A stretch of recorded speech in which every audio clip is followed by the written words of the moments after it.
So ಈಗ ನಿಮಗೆ computer ಅಂದರೆ ಏನಂತ ಹೇಳಿದೆ. What is computer? Computer is an electronic device.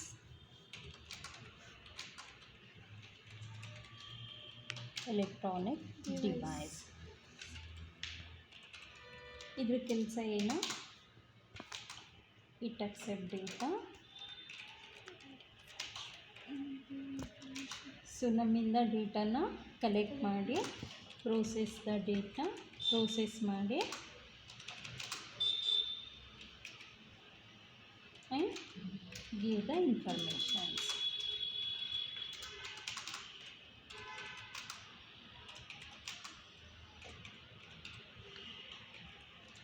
So ನಮ್ಮಿಂದ ಡೇಟಾ ತಗೊಳುತ್ತೆ, ಅದ್ರದ್ದನ್ನ ಪ್ರೋಸೆಸ್ ಮಾಡಿ ನಮಗೆ ಔಟ್ಪುಟ್ ಆಗಿ ಕೊಡುತ್ತೆ.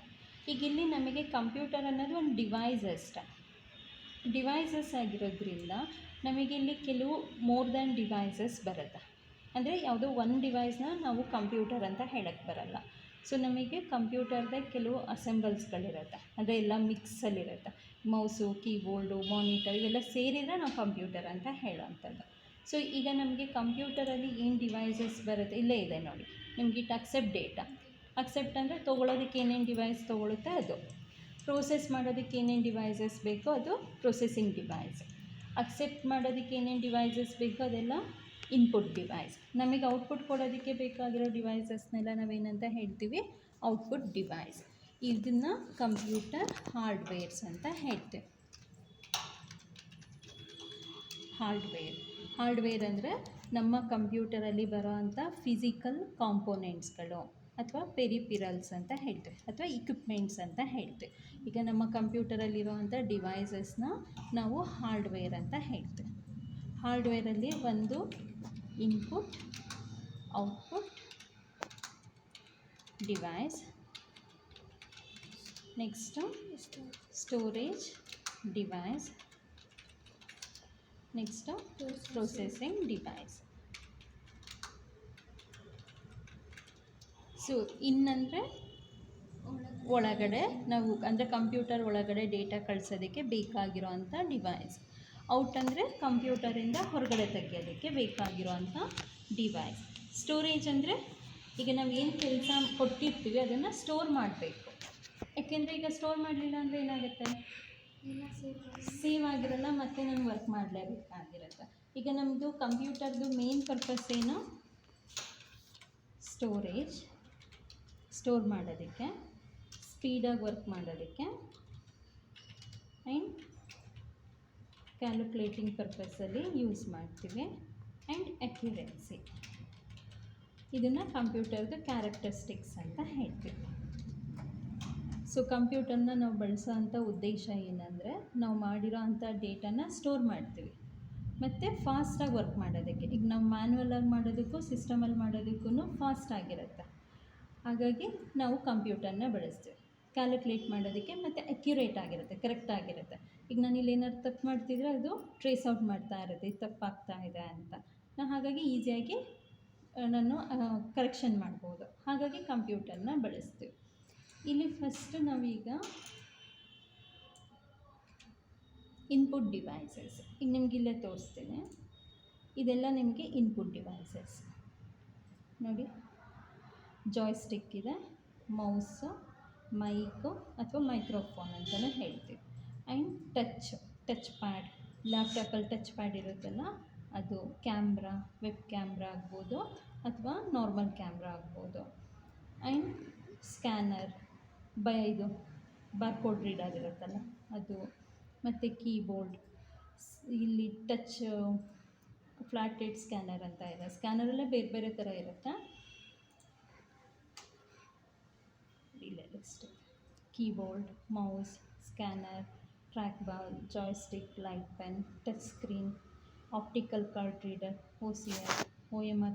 ಈಗ ನಿಮ್ಗೆ ಆನ್ಸರ್ ಶೀಟ್ಸ್ ಇರುತ್ತಲ್ಲ, ನೀವು ಸ್ಕ್ರ್ಯಾಚ್ ಔಟ್ ಮಾಡ್ತೀರ. ಮುಂಚೆ ಎಲ್ಲ ಬರಿತಾ ಇದ್ರಿ, ಈಗೇನು ಮಾಡ್ತೀವಿ? ಆಪ್ಷನ್ಸ್ನ 1, 2, 3 ಅಂತ ಅಲ್ಲಿ ಸ್ಕ್ರ್ಯಾಚ್ ಮಾಡ್ತೀರ. ಅದನ್ನು ನಾವು OMR ಶೀಟ್ಸ್ ಅಂತ ಹೇಳ್ತೀವಿ. ಅದನ್ನು ಸ್ಕ್ಯಾನ್ ಮಾಡ್ಕೊಳ್ಳೋದಕ್ಕೆ ಈ OCR ಶೀಟ್ಸ್ನ ಯೂಸ್ ಮಾಡ್ತಾರೆ. Voice recognisation, optical marks reader, ಈ ಥರ 3 ಬರುತ್ತೆ ನೋಡಿ. Touch screen, barcode reader, microphone, scanner, MCR, web cam, light pen ಅಂದರೆ ಮುಂಚೆ ಎಲ್ಲ ಯೂಸ್ ಮಾಡ್ತಿದ್ವಿ, ಇವಾಗಲೂ ಕೂಡ ಬರುತ್ತೆ. ಟಚ್ ಸ್ಕ್ರೀನಲ್ಲಿ ನಾವು ಕೈಯಿಂದ ಟಚ್ ಮಾಡಬೇಕು, ಬೆರಳಿಂದ, ಅದ್ರ ಬದಲು ಡಿವೈಸಸ್ ಯೂಸ್ ಮಾಡ್ತಾರೆ. ಬ್ಲೂಟೂತ್, ಜಾಯ್ಸ್ಟಿಕ್, ಸರ್ಚ್ ಮಾಡ್ತಾ ಹೋದರೆ ಮೋರ್ ದೆನ್ ಸಿಗುತ್ತೆ. ಇದೆಲ್ಲ ನಿಮಗೆ ಇನ್ಪುಟ್ ಡಿವೈಸಸ್.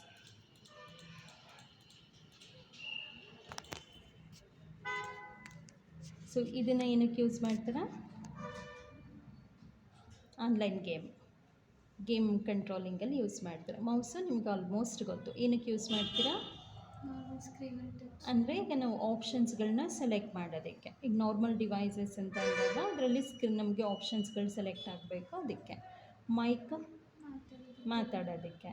ಆ್ಯಂಡ್ ಇದು ಟಚ್ ಸ್ಕ್ರೀನ್, ಮೌಸ್ ಇಲ್ಲ ಅಂದಾಗ ಲ್ಯಾಪ್ಟಾಪಲ್ಲಿ ಪ್ಯಾಡ್ ಇರುತ್ತೆ, ಆ ಪ್ಯಾಡಲ್ಲಿ ನಾವು ಡಿವೈಸಸ್ಸಿಂದನಾದರೂ ಟಚ್ ಮಾಡ್ಬೋದು, ಇಲ್ಲ ಹ್ಯಾಂಡಿಂದನಾದರೂ ಟಚ್ ಮಾಡ್ಬೋದು. ಬಾರ್ಕೋಡ್ ರೀಡರು ಸ್ಕ್ಯಾನರ್ ಮಾಡೋದಕ್ಕೆ, MRP ಎಲ್ಲ ಸ್ಕ್ಯಾನ್ ಮಾಡೋಕ್ಕೆ ಯೂಸ್ ಮಾಡ್ತೀವಲ್ಲ ಅದು. ಕೀಬೋರ್ಡ್ ನಿಮ್ಗೆ ಆಲ್ಮೋಸ್ಟ್ ಗೊತ್ತು. ಏನಕ್ಕೆ ಯೂಸ್ ಮಾಡ್ತೀರಾ?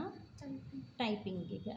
ಸೊ ನಮಗೆ ಸ್ಕ್ಯಾನರು ನಾವು ಫಿಸಿಕಲ್ ಡೇಟಾ ಏನಿರುತ್ತೆ, ಈಗ ನಮ್ಗೆ ಫಿಸಿಕಲ್ ಕಾಪೀಸ್ ಇರುತ್ತೆ, ಅಂದರೆ ಮಾಸ್ ಕಾರ್ಡ್ಸ್ ಇರುತ್ತೆ, ಆಧಾರ್ ಆಗ್ಬೋದು, ಸೈನ್ ಆಗ್ಬೋದು, ಫೋಟೋ ಆಗ್ಬೋದು.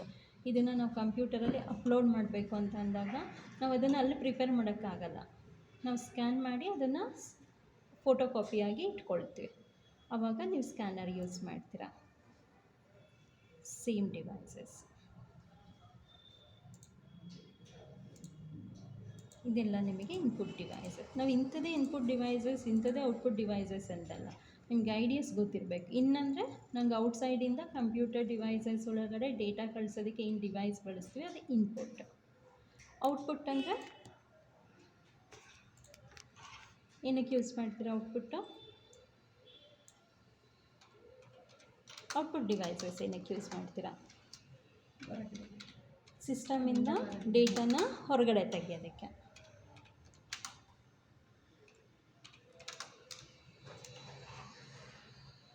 ನೋಡಿ, ಇದೆಲ್ಲ ನಿಮಗೆ ಔಟ್ಪುಟ್ ಡಿವೈಸಸ್ ಬರುತ್ತೆ. ಮಾನಿಟರ್, ಈಗ ನೀವು ಇಲ್ಲೇನಾದರೂ ಶೋ ಆಗ್ತಿದೆ ಅಂತ ಹೇಗೆ ನೋಡ್ತಿದ್ದೀರಾ? ಸ್ಕ್ರೀನಲ್ಲಿ ನೋಡ್ತಾ ಇದ್ದೀರಾ. ನಿಮಗೆ ಈಗ ಮಾನಿಟರ್ ಸ್ಕ್ರೀನಲ್ಲಿ ನೋಡ್ತಿರ್ತೀರ, ಕೆಲವು ಟೈಮ್ ಬಿಗ್ ಸ್ಕ್ರೀನಲ್ಲಿ ನೋಡ್ತೀರಾ. ಆ ಬಿಗ್ ಸ್ಕ್ರೀನಲ್ಲಿ ನೋಡೋದಕ್ಕೆ ನಾವು ಪ್ರೊಜೆಕ್ಟರ್ ಯೂಸ್ ಮಾಡ್ತೀವಿ, TV ಯೂಸ್ ಮಾಡ್ತೀವಿ. ಇದು ಪ್ರಿಂಟರ್, ಇದು ಪ್ರೊಜೆಕ್ಟರ್. ಸ್ಪೀಕರ್, ವಾಯ್ಸ್ ಆಚೆ ಕೇಳಿಸ್ಬೇಕಂದ್ರೆ, ಈಗ ನಾನಿಲ್ಲಿ ಮಾತಾಡ್ತಾ ಇರ್ತೀನಿ, ಅದೆಲ್ಲರಿಗೂ ಕೇಳಿಸ್ಬೇಕಂದಾಗ ನಾವೇನು ಯೂಸ್ ಮಾಡ್ತೀವಿ? ಸ್ಪೀಕರ್ ಯೂಸ್ ಮಾಡ್ತೀವಿ. ಪ್ಲಾಟರ್ ಆಗ್ಬೋದು, ಇದನ್ನು ಪ್ಲಾಟರ್ ಅಂತ ಹೇಳ್ತೀವಿ. ಹೆಡ್ಫೋನ್. ನೋಡಿ, ಇದೆಲ್ಲ ನಿಮಗೆ ಔಟ್ಪುಟ್ ಡಿವೈಸಸ್ ಬರುತ್ತೆ. Projector, printer, speaker, monitor, plotter.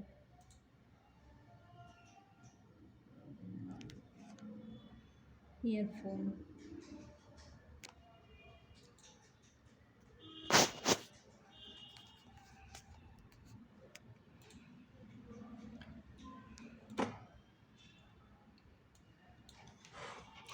Store ಮಾಡೋದಕ್ಕೆ ಅಂದರೆ ಈಗ ನೀವು ಮಾಡಿರೋ ಅಂಥ ಡೇಟಾನ ಸಿಸ್ಟಮಲ್ಲಿ ಸ್ಟೋರ್ ಮಾಡಬೇಕಂದ್ರೆ ಸಮ್ ಡಿವೈಸಸ್ ಬೇಕು. ಇದನ್ನು ಸ್ಟೋರೇಜ್ ಡಿವೈಸಸ್ ಅಂತ ಹೇಳ್ತೀವಿ. ನೋಡಿ ಏನೇನಿದೆ ಸ್ಟೋರೇಜಿಗೆ. ಫ್ಲಾಫಿ ಡಿಸ್ಕ್, ಇದು 3.5 ಇಂಚ್ ಮಾತ್ರ ಇತ್ತು, ಬಟ್ ಈಗ ಬಳಸ್ತಾ ಇಲ್ಲ, ಮುಂಚೆ ಬಳಸ್ತಾ ಇದ್ರು. ಇದು CPU. CPUಲ್ಲಿ ನಮಗೆ ಡೇಟಾ ಸ್ಟೋರ್ ಆಗುತ್ತೆ ಹಾರ್ಡ್ ಡಿಸ್ಕ್ ಮೂಲಕ. ಇದು ರ್ಯಾಮ್, ಇದು ಕೂಡ ಸ್ಟೋರೇಜ್. ನಿಮ್ಮ ಮೊಬೈಲಲ್ಲಿ ಫೋನ್ ಮೆಮೊರಿ ಅಂತ ಹೇಳ್ತೀರಲ್ವ, ಇದನ್ನೇ ನಾವು ಫೋನ್ ಮೆಮೊರಿ ಅಂತ ಹೇಳೋದು, ರ್ಯಾಮ್. ಆ್ಯಂಡ್ ರಾಮ್, ಇದು ಹಾರ್ಡ್ ಡಿಸ್ಕ್. ಈಗ ನಾವು ಮೊಬೈಲಲ್ಲೆಲ್ಲ ಸಿಸ್ಟಮಲ್ಲಿ ಡೇಟಾ ಸ್ಟೋರ್ ಮಾಡ್ತೀವಿ ಅಂದರೆ ಹಾರ್ಡ್ ಡಿಸ್ಕ್ ಮೂಲಕ ಸ್ಟೋರ್ ಮಾಡ್ತೀವಿ. CD, DVD, ಪೆನ್ ಡ್ರೈವ್ ಎಲ್ಲ ಬರೋಕ್ಕಿಂತ ಮುಂಚೆ CD ಯೂಸ್ ಮಾಡ್ತಿದ್ವಿ. ಇದು CD. ನೋಡಿ, ಹಾರ್ಡ್ ಡಿಸ್ಕ್ ಇದು. ಪೆನ್ ಡ್ರೈವ್ ಏನಕ್ಕೆ ಯೂಸ್ ಮಾಡ್ತೀರಾ? ನೀವು ಡೇಟಾ ಸ್ಟೋರ್ ಮಾಡ್ಕೊಳ್ಳೋಕ್ಕೆ. ನೀವೇನು ವರ್ಕ್ ಮಾಡಿರ್ತೀರ ಅದನ್ನು ಸಿಸ್ಟಮಲ್ಲಿರುವಂಥದ್ದನ್ನು ಎಕ್ಸ್ಟರ್ನಲ್ ಡಿವೈಸಲ್ಲಿ ಸ್ಟೋರ್ ಮಾಡ್ಕೋತೀರಾ ಅಂದರೆ ಪೆನ್ ಡ್ರೈವನ್ನ ಯೂಸ್ ಮಾಡ್ತೀರಾ. ಮೆಮೊರಿ ಕಾರ್ಡ್ ಏನಕ್ಕೆ ಯೂಸ್ ಮಾಡ್ತೀರಾ? ಮೆಮೊರಿ ಕಾರ್ಡು ಮೊಬೈಲಲ್ಲಿ ನಾವು ಏನು ಫೋಟೋಸ್ ಇಟ್ಕೊಂಡಿರ್ತೀವಿ, ಡಾಕ್ಯುಮೆಂಟ್, ಅದೆಲ್ಲ ಸ್ಟೋರ್ ಮಾಡ್ಕೊಳ್ಳೋದಕ್ಕೆ ಎಕ್ಸ್ಟರ್ನಲ್ ಡಿವೈಸಸ್ ಆಗಿ.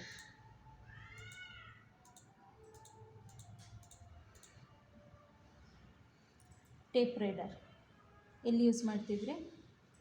ಟೇಪ್ ರೈಟರ್ ಹಳೆ ಸಾಂಗ್ಸ್ ಎಲ್ಲ ರೆಕಾರ್ಡಿಂಗ್ ಮಾಡೋದಕ್ಕೆ ಮತ್ತು ಸಾಂಗ್ಸ್ ಎಲ್ಲ ಪ್ಲೇ ಆಗ್ತಿತ್ತಲ್ವ, ಇದು ಕೂಡ ಸ್ಟೋರೇಜ್ ಅಲ್ವಾ, one of the storage devices.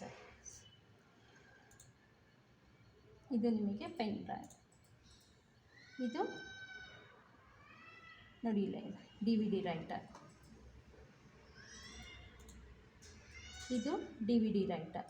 ಈಗ ನಿಮಗೆ ಸಿ ಪಿ ಯುಲೇ ಸಿ ಡಿ ರೈಟರ್ ಇರೋದು ಮುಂಚೆ ಎಲ್ಲ, ಬಟ್ ಈಗ ಸಿ ಡಿ ರೈಟರ್ ಕೊಡ್ತಿಲ್ಲ. ಏಕೆಂದರೆ ನಾವು ಹಾರ್ಡ್ ಡಿಸ್ಕ್ನ ಬಳಸ್ತಿರೋದ್ರಿಂದ ಸಿ ಡಿ ರೈಟರ್ ನೆಸೆಸಿಟಿ ಇಲ್ಲ. ಏನಾದರೂ ಬೇಕು ಅಂದರೆ ನಾವು ಎಕ್ಸ್ಟರ್ನಲ್ ಡಿವೈಸಸ್ ಆಗಿ ಬಳಸ್ಬೋದು, ಸಿ ಡಿ ಎಲ್ಲ ಕನೆಕ್ಟ್ ಮಾಡ್ಕೋತೀವಿ ಅಂದರೆ. ನೋಡಿ ಈ ಥರ ಎಕ್ಸ್ಟರ್ನಲ್ ಡಿವೈಸಸ್ ಆಗಿ ಬಳಸ್ಬೋದು. ಇದು ಸಿ ಡಿ. ಇದು ನಿಮಗೆ ಸ್ಟೋರೇಜ್ ಡಿವೈಸ್.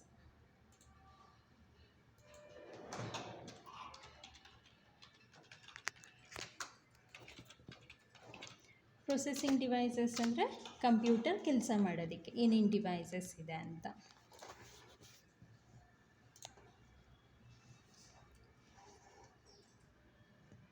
ನೋಡಿ ಫಸ್ಟ್ ಇನ್ ಮಾಡ್ತೀರಾ, ಇನ್ ಮಾಡಿದ್ದೆಲ್ಲಿಗೆ ಹೋಗುತ್ತೆ? ಪ್ರೋಸೆಸ್ ಆಗುತ್ತೆ, ಪ್ರೋಸೆಸ್ ಆಗಿದ್ದು ಔಟ್ಪುಟ್ ಆಗುತ್ತೆ. ಈಗ ಫಾರ್ ಎಕ್ಸಾಂಪಲ್ ಈಗ ನೀವು ಇನ್ ಮಾಡ್ತಿರೋದೇನು 2 ಮತ್ತು 2ನ ಇನ್ ಮಾಡ್ತಾ ಇದ್ದೀರಾ. ಆನ್ಸರ್ ಏನಂತ ಬರಬೇಕು? 4 ಅಂತ. ಈಗ ನಾನಾಗೆ ಕೊಡ್ತೀನಿ, ನಾನಾಗೆ ಕೊಡಲ್ಲ, 4 ಅಂತ ಬರಬೇಕು. ಅಲ್ಲಿ 4 ಬರಬೇಕಂದ್ರೆ ಇಲ್ಲೇನಾಗಬೇಕು? ಪ್ರೋಸೆಸ್ ಆಗಬೇಕು. ನೀವು ಪ್ಲಸ್ ಮಾಡ್ತೀರಾ, ಇಲ್ಲ ಮೈನಸ್ ಮಾಡ್ತೀರಾ, ಇಲ್ಲ ಇಂಟು ಮಾಡ್ತೀರಾ, ಡಿಪೆಂಡ್ಸ್ ನಿಮ್ಮ ಮೇಲೆ. ಇಲ್ಲಿ ಒಟ್ಟಿಗೆ ಕೆಲಸ ಆಗಬೇಕು. ಆ ಕೆಲಸ ಆದ್ರೇ ನನಗೆ ಅದಕ್ಕೆ ಕರೆಸ್ಪಾಂಡಿಂಗಾಗಿ ಆನ್ಸರ್ ಬರೋದು. ಸೊ ಫಸ್ಟ್ ಇನ್ ಆಗುತ್ತೆ, ಇನ್ನಾದಂಥ ಡೇಟಾ ಪ್ರೋಸೆಸ್ ಆಗುತ್ತೆ, ಪ್ರೋಸೆಸ್ ಆದಮೇಲೆ ಔಟ್ಪುಟ್ ಬರುತ್ತೆ. ಇದು ಮದರ್ ಬೋರ್ಡ್. ಮೇನ್ ಇರೋದು ಇದೆಲ್ಲ ನಿಮ್ಮ ಸಿ ಪಿ ಯು ಒಳಗಡೆ ಇರುತ್ತೆ.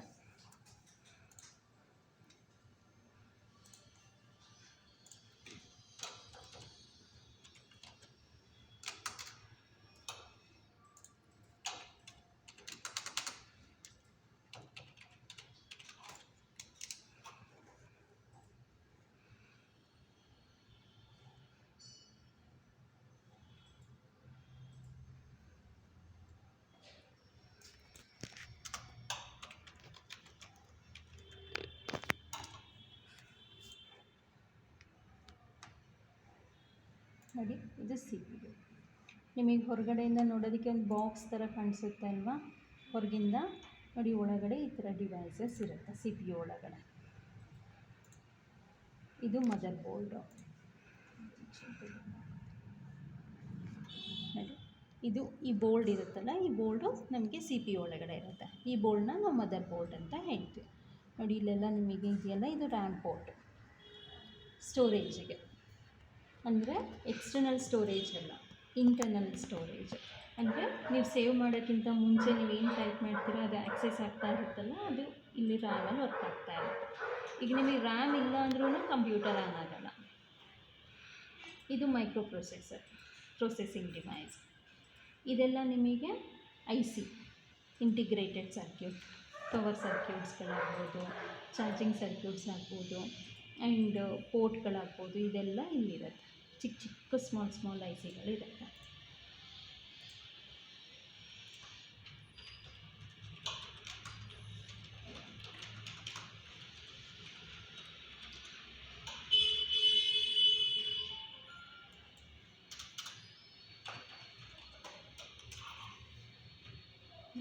ಇದು ಮದರ್ ಬೋರ್ಡ್.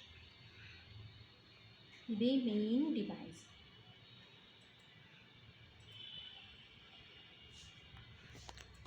ಇದು ರ್ಯಾಮ್ ಪೋರ್ಟ್, ಇಲ್ಲಿ ರಾಮ್ ಪೋರ್ಟ್ ಒಂದಿರುತ್ತೆ. ಇದೆಲ್ಲ ಇಲ್ಲಿ ಮೈಕ್ರೋ ಪ್ರೊಸೆಸರ್. ಇದು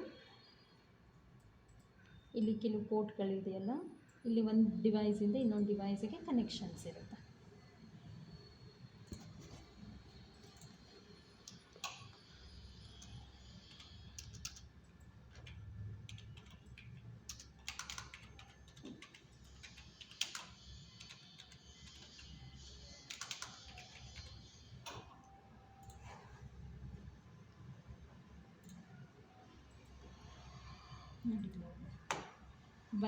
ಬಯಸ್ ಅಂದರೆ ಬೇಸಿಕ್ ಇನ್ಪುಟ್ ಔಟ್ಪುಟ್. ನೀವು ಇನ್ ಮಾಡಿದ್ದು ಔಟ್ಪುಟ್ ಮಾಡಿದ್ದು ಇಲ್ಲಿ ಹೋಗುತ್ತೆ. ಈ ಸಾಕೆಟ್ ಮೂಲಕ. ನೆಕ್ಸ್ಟು ಇದು ಸಿ ಎಮ್ ಒ ಎಸ್ ಅಂದರೆ ಕಮಾಂಡ್ ಲೈನ್ ಬ್ಯಾಕಪ್ ಆಗ್ಬೋದು, integrated graphics, I C, P C I slot, ಇದರ ಪ್ರತಿಯೊಂದು ಸ್ಲಾಟು ಕೂಡ ನಿಮ್ಗೆ ಇಂಪಾರ್ಟೆಂಟ್. ಇದೆಲ್ಲ ನೀವು ಹಾರ್ಡ್ವೇರ್ ಕೋರ್ಸಸ್ ಅಂತ ಬರುತ್ತೆ, ಹಾರ್ಡ್ವೇರ್ ಆ್ಯಂಡ್ ನೆಟ್ವರ್ಕಿಂಗ್ ಅಂತ, ಅದರಲ್ಲಿ ನೀಟಾಗಿ ಕಲ್ತ್ಕೋತೀರ ನೋಡಿ. ಇದು C P U inner structure ಈ ಥರ ಆಗುತ್ತೆ ನೋಡಿ. ಇದು ನಿಮಗೆ C D, D V D, hard disk, ಇಲ್ಲಿ ಹಾರ್ಡ್ ಡಿಸ್ಕ್ ಇರುತ್ತೆ, ಇಲ್ಲಿ C D, D V D ಮೇಲ್ಗಡೆ ಪಾರ್ಟಲ್ಲಿ. ಬಟ್ ಈಗ ಕೆಲವು ಸಿ ಪಿ ಯುಲಿ ತೆಗ್ದಿರ್ತಾರೆ, ಇರಲ್ಲ ಇದಿರುತ್ತೆ. ಇನ್ನು ಕೊಡೋ ಅಂಥ ಡೇಟಾ ಇಲ್ಲಿ ಬಂದು ಸ್ಟೋರ್ ಆಗ್ತಾ ಇರುತ್ತೆ. ಇದು ಎಸ್ ಎಸ್ ಡಿ ಡ್ರೈವ್ ಅಂತ, ಹಾರ್ಡ್ ಡಿಸ್ಕಲ್ಲೇ ಸಬ್ ಪಾರ್ಟ್ಸ್ ಇದು. ಇದು ಕಂಪ್ಯೂಟರ್ ಕೇಸ್ ಅಂದರೆ ನೀವು ವಿ ಜಿ ಕೇಬಲ್ಸ್ ಏನೇನು ಕೊಡ್ತೀರಲ್ವ ಆ ಕನೆಕ್ಷನ್ಸಿಗೆ. ಇದು ಕೂಲಿಂಗು, ಫ್ಯಾನ್ ಇರುತ್ತೆ ಇಲ್ಲೊಂದು, ಏಕೆಂದರೆ ನೀವು ಆನ್ ಆಫು ಮಾಡ್ತಾ ಇರ್ತೀರಾ ಮತ್ತು ಸಿಸ್ಟಮ್ ಆನಲ್ಲೇ ಇರುತ್ತೆ, ಹೀಟ್ ಆಗುತ್ತಲ್ವ, ಹಾಗಾಗಿ ಅದನ್ನು ಕೂಲ್ ಮಾಡೋದಕ್ಕೆ. ಇದು ವಾಟರ್ ಕೂಲಿಂಗು. ಇದು ಗ್ರಾಫಿಕ್ ಕಾರ್ಡ್ಸ್, ಇಲ್ಲಿ ವಿಡಿಯೋ ಕಾರ್ಡು. ಈಗ ನೀವು ವಿಡಿಯೋ ಎಲ್ಲ ಪ್ಲೇ ಆಗಬೇಕು, ವಾಯ್ಸ್ ಬರಬೇಕಂದ್ರೆ ಈ ಗ್ರಾಫಿಕ್ ಕಾರ್ಡ್ ಹಾಕಿರ್ಬೇಕು ನಾವು. ಇದು ಸೆಂಟ್ರಲ್ ಪ್ರೊಸೆಸಿಂಗ್ ಯೂನಿಟ್. ಇದು RAM port. Central processing unit ಅಂದರೆ ಪ್ರೊಸೆಸರ್, ಮೈಕ್ರೋ ಪ್ರೊಸೆಸರ್ ಇರೋದು, ಇಲ್ಲೇ ಪ್ರೋಸೆಸ್ ಆಗೋದು ಕೊಡೋ ಅಂಥ ಡೇಟಾ. ಇಲ್ಲಿ ಈ ಪಾರ್ಟಲ್ಲಿ ಇನ್ನೊಂದಿರುತ್ತೆ ಎಸ್ ಎಮ್ ಪಿ ಎಸ್ ಅಂತ, ಆಲ್ ಪಾರ್ಟ್ಸಿಗೆ ಪವರ್ ಸಪ್ಲೈ ಮಾಡೋದಕ್ಕೆ. ಈಗ ನಿಮಗಿಲ್ಲೆಲ್ಲ ಆನ್ ಆಗಿದೆ ಅಲ್ವಾ ನೋಡಿ, ಕೀಬೋರ್ಡ್ ಆನ್ ಆಗಿದೆ, ಮೌಸ್ ಆನ್ ಆಗಿದೆ, ಮಾನಿಟರ್ ಆನ್ ಆಗಿದೆ, ಎಲ್ಲ ಪಾರ್ಟಿಗೂ ಪವರ್ ಸಪ್ಲೈ ಮಾಡೋದು ಎಸ್ ಎಮ್ ಪಿ ಎಸ್ ನೋಡಿ.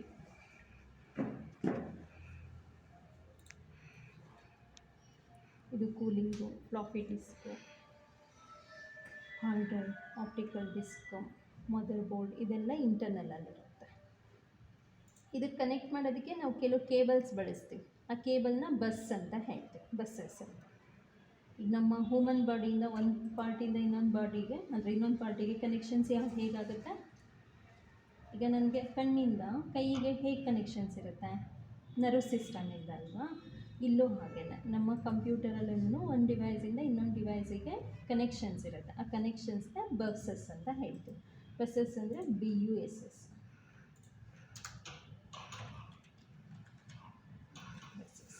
ಅದರಲ್ಲಿ ಒಂದು USB ಬಸ್ ಅಂತ ಒಂದು ಬರುತ್ತೆ. USB ಅಂದರೆ ಯೂನಿವರ್ಸಲ್ ಸ್ಟೋರೇಜ್ ಬಸ್ ಅಥವಾ ಯೂನಿವರ್ಸಲ್ ಸೀರೀಸ್ ಬಸ್ ಅಂತ ಹೇಳ್ತೇವೆ. ಅಂದರೆ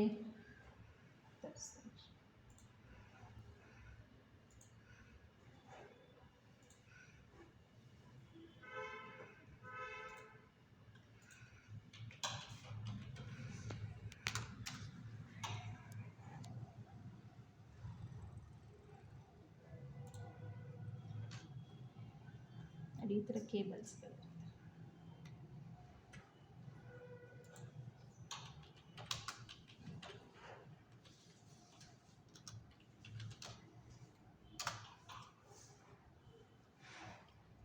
ನೋಡಿರ್ತೀರಲ್ವ ಚಾರ್ಜಿಂಗ್ ಕೇಬಲ್, ಇದನ್ನು ನಾವು USB ಅಂತ ಹೇಳೋದು. ಇದು ಒಂದೊಂದು ಡಿವೈಸಿಗೂ ಒಂದೊಂದು USBಗಳಿರುತ್ತೆ ನೋಡಿ. ಈಗ ನಿಮಗೆ ಕೀಬೋರ್ಡಿಗೂ ಕನೆಕ್ಷನ್ಸ್ ಆಗಿದ್ದಿಲ್ಲ, ಇದು ಒಂದು USB, ಸೇಮ್ ಪೋರ್ಟ್ ಇರುತ್ತೆ, ಎರಡು ಕಡೆನೂ ಒಂದೇ ಥರ ಇರುತ್ತೆ. ಇದು ಪ್ರಿಂಟರ್ USB, ಒಂದು ಸ್ಮಾಲ್ ಪಿನ್, ಇನ್ನೊಂದು ಫ್ಲಾಟ್ ಹೆಡ್. ಮೌಸಿಗೂ ಸೇಮ್ ಬರುತ್ತೆ.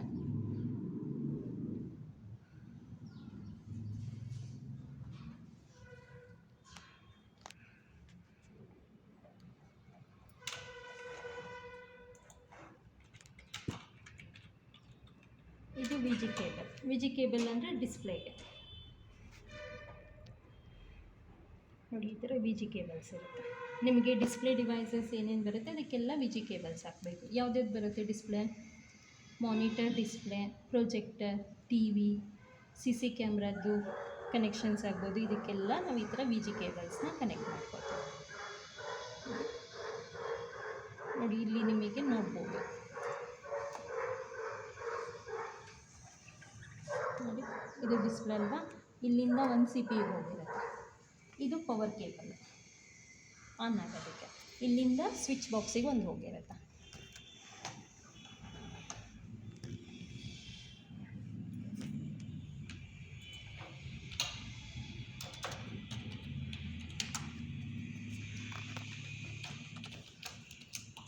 ಸೊ HDMI ಕೇಬಲ್ ಅಂತ ಬರುತ್ತೆ. HDMI ಕೇಬಲ್ ಅಂತಂದರೆ ಟಿ ವಿ ಕನೆಕ್ಷನ್ ಮಾಡೋದಕ್ಕೆ.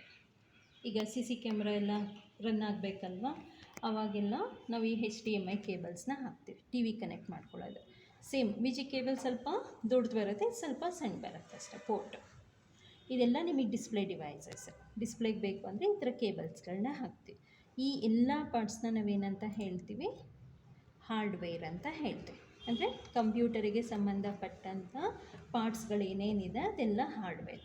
ಅದರಲ್ಲಿ ನಿಮಗೆ input, output, storage, processing device. ಇದು ಆಲ್ಮೋಸ್ಟ್ ನಿಮಗೆ ಯಾವುದಾದ್ರೂ ಕಾಂಪಿಟೇಟಿವ್ ಎಕ್ಸಾಮ್ಗಳಲ್ಲಿ ಕೇಳ್ತಾರೆ. ಯಾವುದಾದ್ರೂ ಒಂದು ಡಿವೈಸ್ ಕೊಟ್ಬಿಟ್ಟು ಇದು ಇನ್ಪುಟ್ ಡಿವೈಸಾ, ಔಟ್ಪುಟ್ ಡಿವೈಸಸ್ಸಾ ಅಂತ MCQ ಮಲ್ಟಿಪಲ್ ಚಾಯ್ಸ್ ಇದರಲ್ಲಿ ಕೇಳ್ತಾರೆ. ಅಥವಾ ಈಗ ನಿಮ್ಗೆ ಯಾವುದಾದ್ರೂ ಒಂದು ಕೇಬಲ್ ಬೇಕಾಗಿರುತ್ತೆ, ಆ ಕೇಬಲ್ ಹೆಸರು ಗೊತ್ತಿದ್ದರೆ ನೀವು ಈಸಿಯಾಗಿ ಹೋಗಿ ತೊಗೊಂಡು ಬರ್ಬೋದು. ಹಾಗಾಗಿ ನಿಮಗೆ ಹಾರ್ಡ್ವೇರ್ ಬಗ್ಗೆ ಗೊತ್ತಿರಬೇಕು. ಬರೀ ಹಾರ್ಡ್ವೇರ್ ಇದ್ದರೆ ಸಾಕಾ? ಮತ್ತೇನು ಬೇಕೀಗ? ಸಾಫ್ಟ್ವೇರ್ಸು ಬೇಕು. ಈಗ ನನಗೆಲ್ಲ ಪಾರ್ಟ್ಸ್ ಇದೆ ಅಂದ ತಕ್ಷಣ ನನ್ನ ಕಂಪ್ಯೂಟರ್ ಆನ್ ಆಗಲ್ಲ. ನನಗೆ ವರ್ಕ್ ಮಾಡೋದಕ್ಕೆ ಏನು ಬೇಕು? ಸಾಫ್ಟ್ವೇರ್ಸು ಬೇಕು. ಸಾಫ್ಟ್ವೇರ್ ಅಂದರೆ ಪ್ರೋಗ್ರಾಮ್ಸ್ ಲಿಸ್ಟ್. ನಾವು ವರ್ಕ್ ಮಾಡ್ತೀವಲ್ಲ, ಆ ಪ್ರೋಗ್ರಾಮ್ ಲಿಸ್ಟನ್ನು ನಾವು ಸಾಫ್ಟ್ವೇರ್ ಅಂತ ಹೇಳ್ತೀವಿ. ಸೊ ಹಾರ್ಡ್ವೇರ್ನ ನೀವು ಕೈಯಿಂದ ಮುಟ್ಬೋದು, ಕಣ್ಣಿಂದ ನೋಡ್ಬೋದು, ಬೇರೆ ಕಡೆಗೆ ಎಸಿಬೋದು, ಥ್ರೋ ಮಾಡ್ಬೋದು, ಏನು ಬೇಕಾದರೂ ಮಾಡ್ಬೋದು. ಆದರೆ ಸಾಫ್ಟ್ವೇರ್ನ ಬರೀ ನೋಡ್ಬೋದು ಅಷ್ಟೇ, ಮುಟ್ಟೋಕ್ಕಾಗಲ್ಲ. ಸೊ ಸಾಫ್ಟ್ವೇರಲ್ಲಿ ನಿಮಗೆ 3 ಥರ ಸಾಫ್ಟ್ವೇರ್ ಬರುತ್ತೆ. Application software,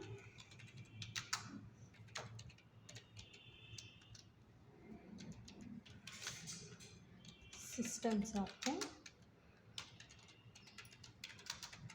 and utilities software.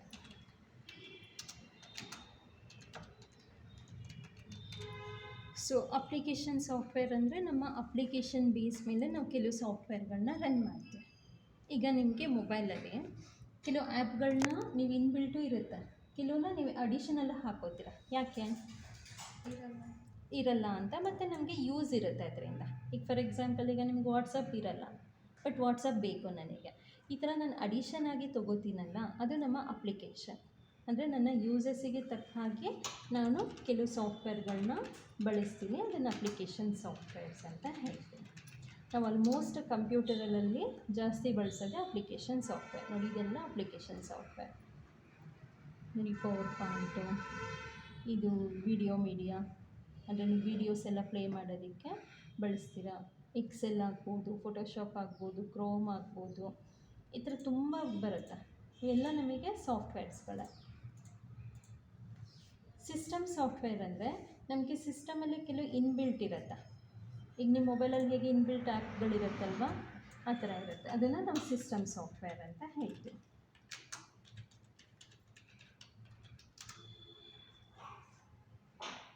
So ನಿಮಗೆ ಸಿಸ್ಟಮ್ ಸಾಫ್ಟ್ವೇರ್ ಅಂದರೆ note pad, word pad, paint, 3 ಈ 3 ಮಾತ್ರ ನಮ್ಗೆ ಇನ್ಬಿಲ್ಟಲ್ಲಿರೋದು. ನೀವು ಯಾವುದೇ ಹೊಸದಾಗಿ ಕಂಪ್ಯೂಟರ್ ತೊಗೊಳ್ಳಿ, MS ವರ್ಡ್ ಇರಲ್ಲ. ಯಾಕೆಂದರೆ ಅದು ಅಪ್ಲಿಕೇಶನ್ ಸಾಫ್ಟ್ವೇರ್, ನಾವು ಹಾಕ್ಸ್ಕೋಬೇಕು. ಟೈಪಿಂಗ್ ಮಾಸ್ಟರ್ ಇರಲ್ಲ, ನುಡಿ ಇರಲ್ಲ, ಇದೆಲ್ಲ ಅಪ್ಲಿಕೇಶನ್. ನಮ್ಗೆ ಅವಶ್ಯಕತೆ ಇತ್ತಾ ನಾನು ತೊಗೋತೀನಿ. ಈಗ ನೀವು ಕಾಮರ್ಸ್ ಸ್ಟೂಡೆಂಟ್ಸ್, ನಿಮಗೆ ಟ್ಯಾಲಿ ಬೇಕು. ನಾನೀಗ ಸೈನ್ಸ್ ಸ್ಟೂಡೆಂಟ್, ನನಗೆ ಜಾವಾ ಬೇಕು. ಈಗ ನನಗೆ ಜಾವಾ ಬೇಕಂದ್ರೆ ನಾನು ಜಾವಾ ಹಾಕ್ಸ್ಕೋತೀನಿ. ನಿಮಗೆ ನೆಸೆಸಿಟಿ ಇಲ್ಲ, ನೀವು ಹಾಕ್ಸ್ಕೊಳ್ಳಲ್ಲ. ಈಗ ನಿಮಗೆ ಟ್ಯಾಲಿ ಬೇಕು, ನೀವು ಟ್ಯಾಲಿ ತೊಗೋತೀರ. ಈ ಥರ ನಮ್ಮ ಅಡ್ವಾನ್ಸಿಗೆ ತಕ್ಕ ಹಾಗೆ, ನಮ್ಮ ಅಪ್ಲಿಕೇಶನಿಗೆ ತಕ್ಕ ಹಾಗೆ ನಾವು ಸಾಫ್ಟ್ವೇರ್ಸ್ ತೊಗೋತೀವಲ್ಲ, ಅದು ಅಪ್ಲಿಕೇಶನ್. ಸಿಸ್ಟಮಲ್ಲಿ ಇರಲ್ಲ. ಇಂಟರ್ನೆಟ್ಟು ಅಪ್ಲಿಕೇಶನ್ನಿಗೆ, ಯುಟಿಲಿಟೀಸಿಗೆ ಹೋಗುತ್ತೆ. ಸೊ ಸಿಸ್ಟಮ್ ಸಾಫ್ಟ್ವೇರ್ ಅಂದರೆ ಸಿಸ್ಟಮಲ್ಲಿ ಇನ್ಬಿಲ್ಟ್ ಇರೋದು. ಯುಟಿಲಿಟಿ ಸಾಫ್ಟ್ವೇರ್ ಅಂದರೆ ನಾವು ಕೆಲವು ಸೆಟ್ಟಿಂಗ್ ಪರ್ಪಸಲ್ಲಿ ಯೂಸ್ ಮಾಡ್ತೀವಿ, ಸೆಟ್ ಮಾಡೋಕ್ಕೋಸ್ಕರ. ಈಗ ಇಂಟರ್ನೆಟ್ ವರ್ಕ್ ಮಾಡಬೇಕಂತ ನಾವಲ್ಲಿ ಸೆಟ್ಟಿಂಗ್ ಮಾಡ್ತೀವಿ. ಅಂದರೆ ಲ್ಯಾನ್ ಕನೆಕ್ಷನ್ಸ್ ಆಗ್ಬೋದು, ಅಂದರೆ ಲ್ಯಾಂಡ್ ಡ್ರೈವ್ ಆಗ್ಬೋದು, ಅಥವಾ ಈಗ ಟೈಮ್ ಸೆಟ್ಟಿಂಗ್ಸ್ ಆಗ್ಬೋದು, ಆ್ಯಂಟಿವೈರಸ್ಗಳಾಗ್ಬೋದು, ವೈರಸ್ ಬರಬಾರ್ದು ಅಂತ ಪ್ರೊಟೆಕ್ಷನಿಗೆ ತೊಗೋತೀವಿ. ಇದೆಲ್ಲ ನಿಮಗೆ ಯುಟಿಲಿಟಿ ಸಾಫ್ಟ್ವೇರ್, ಸೆಟ್ಟಿಂಗ್ ಅಂತ. ಇದು ನಿಮಗೆ ಸಾಫ್ಟ್ವೇರ್. ಈಗ ನಿಮಗೆ ಹಾರ್ಡ್ವೇರು ಇದೆ, ಸಾಫ್ಟ್ವೇರು ಇದೆ. ವರ್ಕ್ ಮಾಡೋದಕ್ಕೆ ಏನು ಬೇಕು? ಡಿವೈಸು ಇದೆ, ಸಾಫ್ಟ್ವೇರ್ಸು ಇದೆ. ಆದರೆ ನೀವು ಇಲ್ಲಿ ವರ್ಕ್ ಮಾಡ್ತಿರೋದು ಕಂಪ್ಯೂಟರ್ಗೆ ಅರ್ಥ ಆಗಬೇಕಲ್ವ? ಅರ್ಥ ಮಾಡಿಸೋದೇ ನಮಗೆ ಆಪ್ರೇಟಿಂಗ್ ಸಿಸ್ಟಮ್. ಅಲ್ಲಿಗೆ ನಿಮಗೆ ಸಾಫ್ಟ್ವೇರ್ ಜೊತೆಗೆ ಹಾರ್ಡ್ವೇರು ಇರಬೇಕು, ಹಾರ್ಡ್ವೇರ್ ಜೊತೆಗೆ ಆಪ್ರೇಟಿಂಗ್ ಸಿಸ್ಟಮ್ಸೇ ಇರಬೇಕು. ಈಗ ನಿಮ್ಮ ಮೊಬೈಲಲ್ಲಿ ಯಾವ ಥರ ಮೊಬೈಲ್ಸ್ ಇದೆ? ಆ್ಯಂಡ್ರಾಯ್ಡ್ ಇದೆ, ಅದು ಬಿಟ್ಟರೆ ಐಫೋನ್ಸ್ ಇದೆ, ಐಫೋನ್ ಅಂತ ಯೂಸ್ ಮಾಡ್ತೀರಲ್ವ, ಮತ್ತು ಕೀಬೋರ್ಡ್, ಕೀಪ್ಯಾಡ್ ಫೋನ್ಸು ಇದೆ. ಈಗ ನಿಮಗೆ ಆ್ಯಂಡ್ರಾಯ್ಡಲ್ಲಿ ಸಪೋರ್ಟ್ ಮಾಡುವಂಥ ಅಪ್ಲಿಕೇಶನ್ನು ಐಫೋನಿಗೆ ಸಪೋರ್ಟ್ ಮಾಡಲ್ಲ.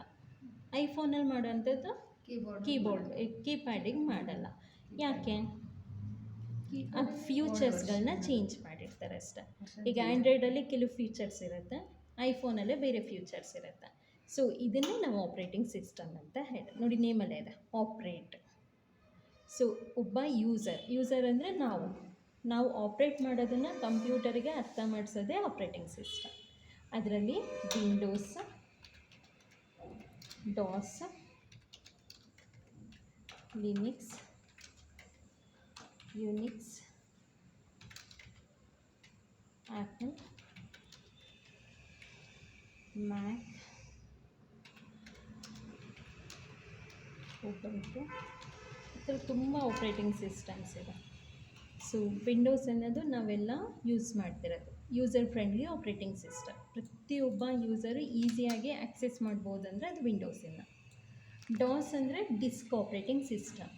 ಈಗ CD, DVD, ಹಾರ್ಡ್ ಡಿಸ್ಕ್ ಇದೆಲ್ಲ ವರ್ಕ್ ಮಾಡೋದಕ್ಕಲ್ಲೊಂದು CMOS ಅಂತ ಇತ್ತಲ್ವ, ಅದು ಇದು ಡಾಸ್.